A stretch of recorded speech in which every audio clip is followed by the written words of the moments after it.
Howdy. Now, we're bombing through this one, aren't we? And there's so many things I should be doing tonight, but I'm going to go to bed in a minute because I'm shattered. You don't need to know this. However, there is a reading of the 10th planet wherein it is the greatest, boldest Doctor Who story that has ever been made, on the basis that you can read it where, in one fell swoop, this cosy old grandfatherly Doctor that we've become used to over 130 odd episodes, after however many episodes at the start of him being a git, this lovely old man who looks after people suddenly appears like the other.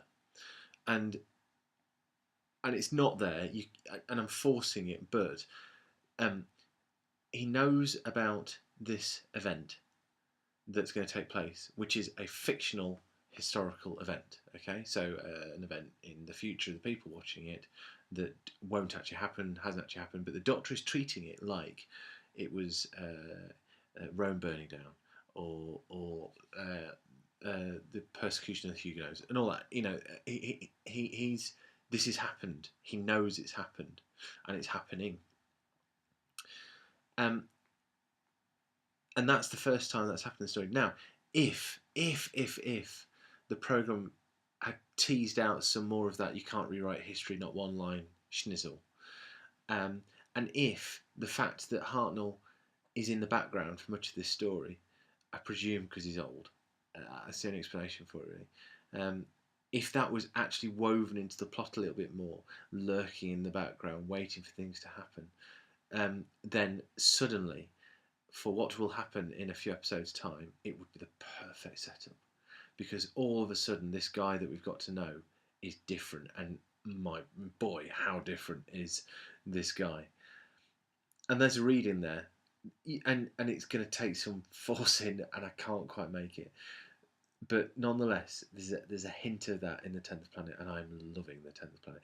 And the other thing that makes me love the 10th planet is the Cybermen have never been better than this. Surely, if we see a Cybermen story where they are better than in the 10th planet, I will be stunned, because they are properly scary. And that whole "you will become like us" conversion malarkey is absolutely petrifying here. And it becomes old hat, doesn't it?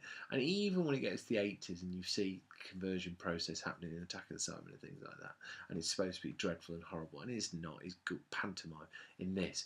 As realisation dawns, Polly starts to get it, and people, you just think, this is awful. What is happening to these people is awful. It's got a lot to do with the hands.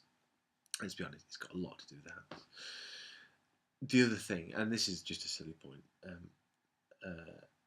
can I just say, General Cutler, absolutely brilliant. I mean, he's 2D, but in such a good way. And the bearded guy, and there's some actual characters happening within this story.